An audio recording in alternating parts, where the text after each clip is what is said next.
Now that you're clear on the project for this section of the course, in this lecture I'm going to answer 4 questions you probably have in your mind to give you a very good overview of SEO. So the first one is, are search engines an important source of traffic?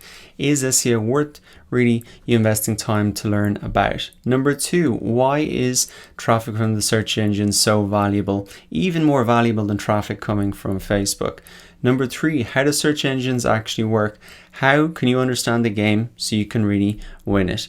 Number 4, what are the click-through rates for those search results in Google? Now, as I answer all of these questions, I think it's going to give you a very good understanding of SEO back to front. I'm going to give you a couple of exercises to do in this lecture. I've also got plenty of examples, so I think you're really going to enjoy it. So let's get started with question number 101. Are search engines an important source of traffic? One of the best ways to determine how important search engines are going to be for your business is to look at how important it is for your competitors. And you can do that very easily by coming and looking on this tool, similarwebs.com. It's on our marketing tools list. And all you need to do is put in your competitors' URL here. So to give you an example that we can maybe all relate to, I'll come to udemy.com, pop that in there, get this report that comes up, but really the section that I'm most interested in is this part here, traffic sources.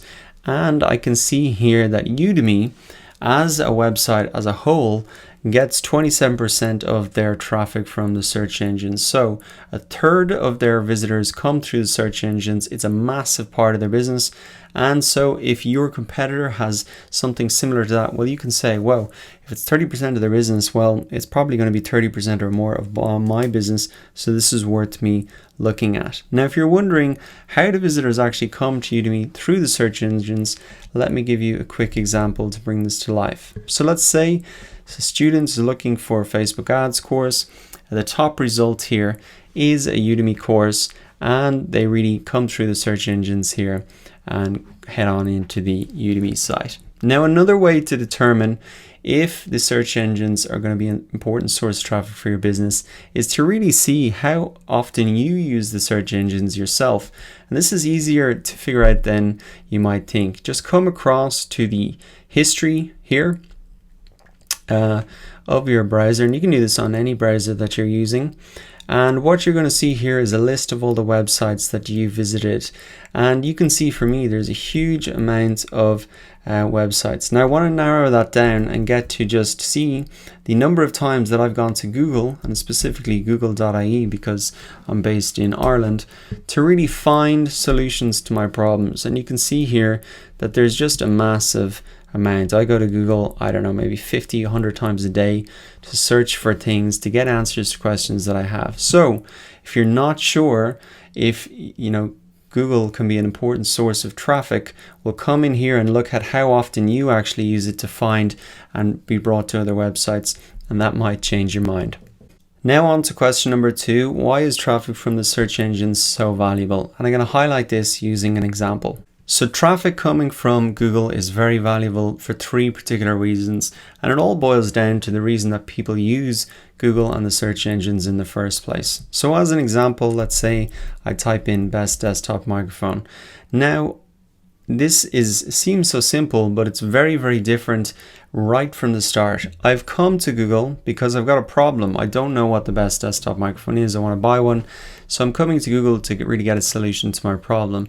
Not only that I'm actively looking for a solution, but I'm very specific in what I'm looking for. I'm looking for the best desktop microphone. And finally, I'm looking for it right now. So those 3 factors, that I'm actively looking for it, that I'm very specifically looking for something, and I want it right now, makes these search engines a very valuable source of traffic. Because if I'm the first result here and you can solve my problem, then there's a very good chance that I'm going to become a customer or sign up to your email list or whatever the call to action is. Now, think about it, and I think that can highlight the value by really comparing it to something else. So if I come to Facebook, I'm doing none of those 3 things. I'm not actively looking for anything. I'm here to just kind of, look at my friend's stuff. I'm not specifically looking for anything. I'm kind of browsing. And now might not be the right time for me. So I could see an article here about the best desktop microphone, but maybe it's the weekend, maybe I'm not interested in it right now. So in terms of targeting visitors, these search engines can be extremely valuable in terms of the source of traffic, and I hope that example brought it to life for you. Now on to question 3, how do the search engines actually work? If we return to our example, you might be wondering, why did this Lifehacker article get to the top of the search results, and these ones down here are at the bottom of page 1, and all of these ones back here are on page 5. So what's really the difference? Why is Google organizing the search results in this way? Well, there are 2 key factors. The first thing is relevance. So it's absolutely no coincidence that I've searched for the best desktop microphone, and Google is trying to give me the most relevant search results. So you can see in the title of this web page, it says best desktop microphones. It's in the URL of the web page, and you can see here it's in the body, that really on the content as well. So that is no coincidence. Google is matching up the most relevant search results. And also you can see, in contrast, if we move further down the page, it says top 10 USB microphones. Now I didn't search for a USB microphone, I searched for a best desktop microphone. But if I change this, you'll see that these search results automatically change based on the relevance. So you can see here this Lifehacker thing now is down at number 6 or 7.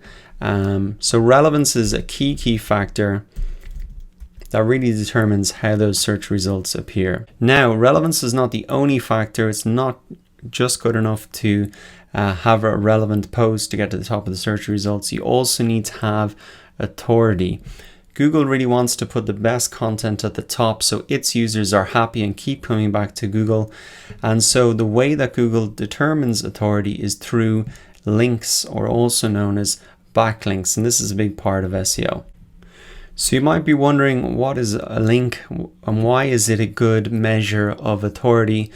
Well, I have found a link to this first article here on Google, and I'll show you how this kind of works in practice. So this is a blog post. It's about a guy talking about voiceovers. He goes through the process, etc., explains it all, and at the very end he talks about equipment. So he's saying to his audience, look, this is the equipment you need to carry out this process. And instead of him rehashing everything, he says, look, you can get these good microphones for less than 100. Lifehacker has a nice roundup. Here's a link to their post, and you can see this opens up on the same post here. So he's referencing this article.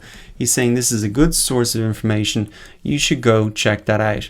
Now Google really looks at these links and they say, well, if this guy plus maybe 50 other guys are linking to it, well then it must be a good source of information for that particular topic. So as a result, they rank you a lot higher in these search results. To recap on that point then, relevance and authority are the key factors to getting to the top of the search results, and that authority is really determined by the number of links that you have, the number of people referencing your content. Now the final point is about click-through rates, and this is a very quick point that I want you to understand.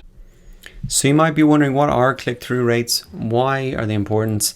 Well, click-through rates, it's very simple. It's really the percentage of people who search for a term and really how many people actually click through to the first result as opposed to clicking through to, say, the 5th result. And you might have heard about SEO. Everyone talks about, I need to rank number 1. Why are people obsessed with that? Well, the reason is that the first result here gets a disproportionate amount of the clicks. So I've put through a quick example here. Now these are just estimates. The figures might be exact, but at a high level, it's true. So 31% of the people who search for a term will click on the first result, 14% second result, etc. You can see the split there that goes down. Position 6 to 10 is about 3%. So 70% of all the clicks will go to the first 10 results here on the first page of Google. So this is really where you want to be. And even more so if you can get to the top spot, that is extremely valuable place to be. Page 2, there are some clicks that will go there. But after that, there's really nothing there. So It's important that you understand this from the start. Where you want to be is really in the top spot, because that is where a lot of the traffic will go, and that's really how you can get a huge amount of visitors to your website. So that concludes our overview of SEO. I think we packed a huge amount in there to a short lecture, and if you're not sure about some things, don't worry, I think a lot of it will fall into place a little bit later on as we actually implement and start to optimize our websites. But to recap, our search engine's an important source of traffic. For most businesses, it's going to be extremely important. We saw for Udemy, it was 30%. You can use SimilarWeb to check it for competitors. You can also see how often you use the search engines by looking at your history. Point number 2 then, why is traffic from the search engine so valuable? Well, we saw even compared to Facebook that people use Google and the search engines with a specific purpose. They're actively searching for a solution to their problem. They're very specific about what they want, and they're looking for it right now. So if you can get your solution in front of them at that exact moment, you're going to get a much better chance of getting a sale, a sign up, etc. Point number 3, how do search engines work? Relevance and authority were the key factors that determine that. And finally, those click-through rates, we saw the breakdown, really the number 1 spot being where it's at. Now that you have a great overview of SEO, in the next lecture, let's look at how we measure SEO success.